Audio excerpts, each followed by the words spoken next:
Good morning. Let me begin this press conference by apologizing to the people of Bermuda for the rapid deterioration in the collection of garbage over the past few days. To say we are facing a number of challenges would be an understatement. You will be aware from my ministerial statement in Parliament on October 20th last year that there has been an ever-increasing challenge with both personnel and vehicles in the waste management section. To remind an excerpt from that statement, and I quote, "Mr. Speaker, garbage collection continues to be a challenge with both shortages of equipment and personnel. Regularly, we have as few as 8 trucks serviceable out of a fleet of 19, with maintenance and a shortage of parts being major factors. A study progressing on reviewing zones, a possible transfer station, the number and type of trucks, and of course the appropriate level of staffing. An initial wave of recruitment of 5 laborers is currently in train. The overtime budget has been exhausted, and we will look elsewhere within the ministry to supplement this in order to keep on top of collection schedules. Like many things, we have found, Mr. Speaker, the budget was arbitrarily reduced last cycle from the requested amount, and no consideration of the reality of the situation was planned for. Limited trucks and personnel both combined to create the need for ongoing overtime. Adding new staff, new trucks to the fleet, and enhanced operating procedures will eventually lead to a significant reduction in the amount of overtime. Additionally, Mr. Speaker, the section is in need of a better management structure. There is a need for more environmental safety oversight, plus an operational manager to oversee the superintendents and allow the solid waste manager to focus on strategy rather than day-to-day operations. The option of amalgamating this section with Tynes Bay is also being explored to provide synergy and a more comprehensive structure. The first step is to action the recommendation of a staff appointment to begin this process. Of course, all these actions are geared towards improved efficiency and reduced costs," end quote. As an example, a section that should have 54 staff and 19 serviceable vehicles has 40 staff and 9 working vehicles on average. Clearly, this is not a situation that was created in the past 6 months, and some of the legacy issues are invited early retirement, freezing of posts, poor planning over the past few years, arbitrary reduction of budgets, and a moratorium on hiring new staff. That moratorium was lifted in August last year, and an initial complement of 5 additional waste management staff was approved in September. When I met with the waste management section on October 11th, I informed them at that time that help was on the way. Inexplicably, that request for additional staff was never executed. I'm sure you can imagine my frustration and anger at learning only recently that some 4 months later, that decision had not been acted upon. Rest assured, we are investigating to ascertain the reason for this inordinate delay, and the necessary corrective and/or disciplinary measures will be taken. Those 5 posts will be filled immediately from recent applicants, and that review has commenced this morning with a view to fast-tracking the actual hiring. Additionally, the number of injuries being incurred by staff has resulted in a number of long-term sick staff as well as recurring injuries of other staff. Vehicles are taken out of service for a variety of reasons that can easily be avoided if we took greater care of the items placed in household garbage, such as metal objects that, when subjected to the hydraulic equipment of trash trucks, can cause significant damage to them. Now, with that background, the main reason for the non-collection of waste over the last few days is due to an unusually high shortage of staff. Last Friday, we had 40% of staff unavailable due to vacation, short and long-term illness, and injuries. Additionally, a meeting was held with the BIU and staff on Friday last, which lasted most of the day, therefore no garbage was collected, to discuss various issues and challenges within the collection section, which included the availability of vehicles, repairs, sickness, staff shortages, and the proliferation of injuries. At the conclusion of that meeting, the staff agreed to work to rule, which means they returned to the depot for lunch and are not working overtime. As a result of this action, significant delays and major disruption to scheduled collections this week has occurred. We are working through those issues with the union, and I have another meeting this afternoon with BIU President Furbert, and we are optimistic that the issues can be resolved by the end of this week. Clearly, there is a significant gap in the communication chain, both up and down internally, as well as efficiently communicating with the public. We have implemented new protocols to mitigate against this happening again. In the interim, I encourage residents to continue to secure their waste in lidded bins in compliance with the Waste and Litter Control Act 1987. We as a people, all of us, must do better.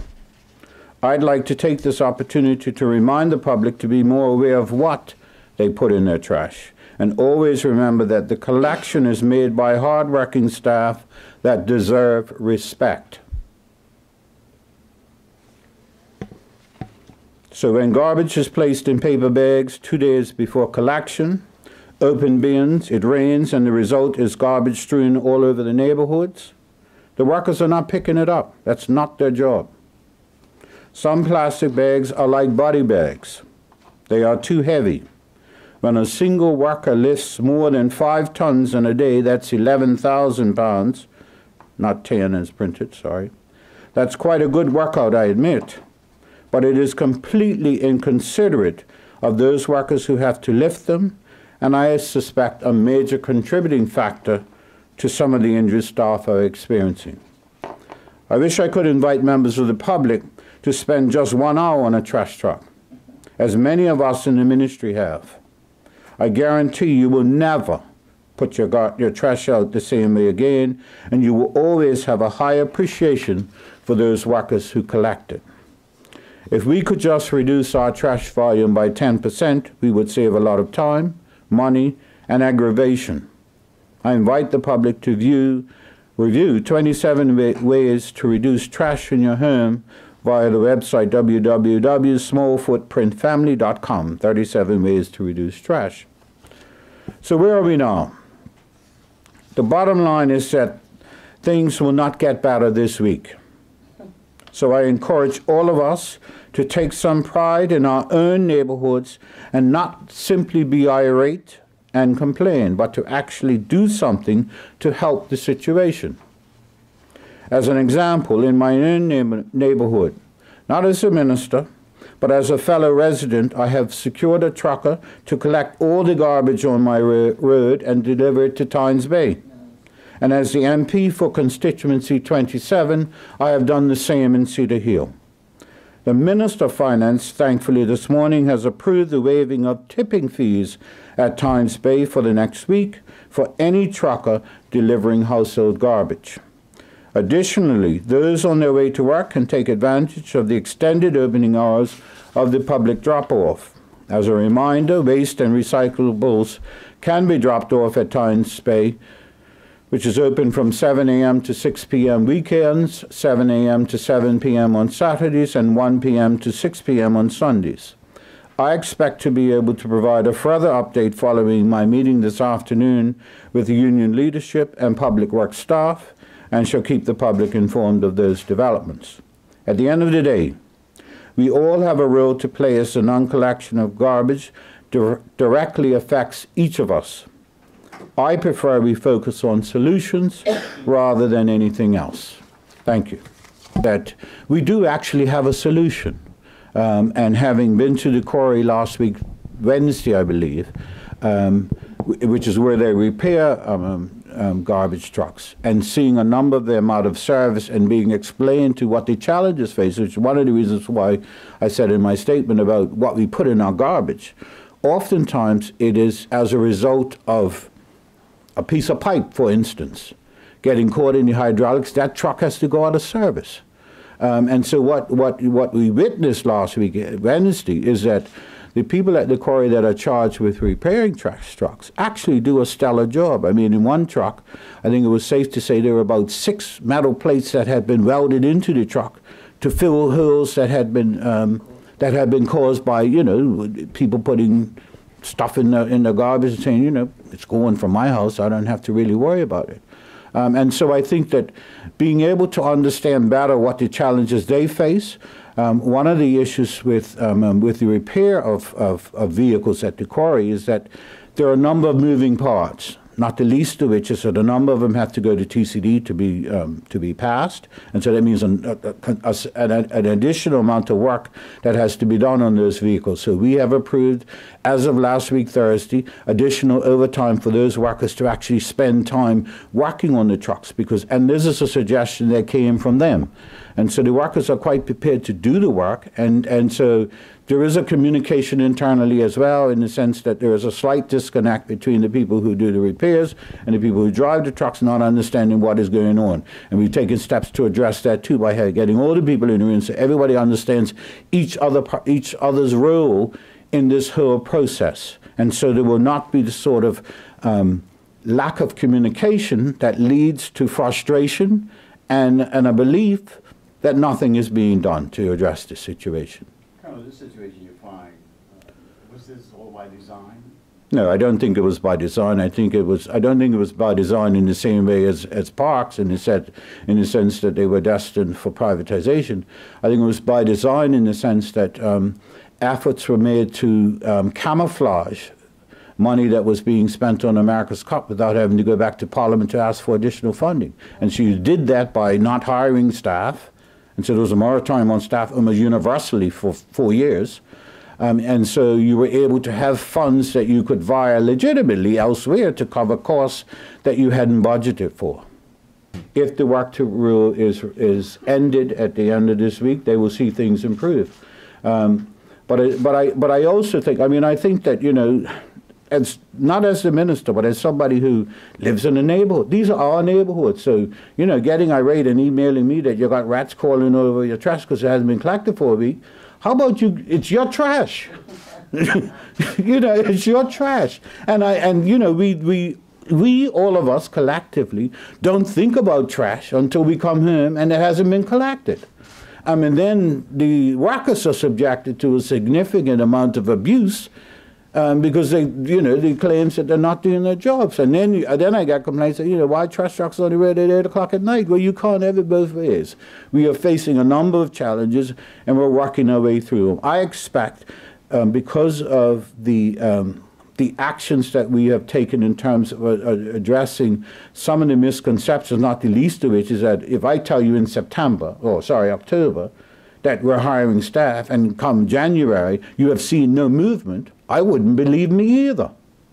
And so with that knowledge and the fact that there is going to be additional staff that are going to be hired, because we're not advertising, we have people who have applied for those jobs, we are going through those applications now, and we will interview those people so that we're cutting down the process dramatically, with a view to hiring people in the shortest amount of time. And so what you'll find is that even though we have a shortage of vehicles at the moment, we actually don't have enough staff. So the vehicles that are in service, not all of them are on the road. Mm-hmm. We will be able to get more trucks back into service, and if we have staff to service them, then we'll be able to better address the garbage collection in a regular sort of way, so that those people whose trash is collected on Mondays actually gets collected on Monday, and they can move on to Tuesdays. Mm-hmm. In relation to vehicles, we have identified there's about 6 or 7, I think, different types, different makes of vehicles, some of which are no longer available from the supplier, some of which are no longer suitable for our roads and for the road that is required. And so what we have done recently is to put the people who actually drive the trucks and manage that aspect of it with the people who are at the quarry who actually go out and source the trucks so that the vehicles that we actually purchase going forward are fit for purpose. And so there isn't a sort of, why you buy this truck that only has 2 seats in it when we have 3 crew? Okay. Even though the posts are funded, we have said across the ministry and I think across government in lifting the moratorium that we weren't going to go and fill all the posts. Part of the remit of my assignment in this ministry at this time is not to do things the way we've always done them. And so it's looking at whether there are other ways to do it that are going to save costs and have some economies of scale. As an example, not in this particular case in terms of waste management, but in terms of an area that is also a source of a significant amount of emails in my inbox, is the state of the roads generally in terms of vegetation. We are having discussions about how we can amalgamate that function within Parks and Works and Engineering, where you have the most ridiculous situation that ever exists on the planet, I think, where one group cuts hedges and then the other group must come behind and cut the grass that they walked on to cut the hedges, when if we combine the two, we could have some economies of scale in equipment and vehicles and personnel and productivity. This ministry, like government, is like a super tanker, okay? If you're heading east and you want to go west, you cannot push a button and immediately turn around to go west. You've got to maneuver. And so when you have a ministry that has 706 staff, it's going to take a while for that message to get down into the trenches. And I mean, when I meet with staff, we were out in St. David's yesterday morning, and staff were saying, we were getting the normal sort of standard line, and me trying to talk to them about things are going to be different, that's a waste of my time. In this situation, you have to show them, because talk is cheap. That's what they had for the last 5.5 years. Right now, you're showing up as the guy who didn't come through. That's correct. So how does that feel? Well, how do you think it feels? I don't know, in your words. Well, I can't use those words.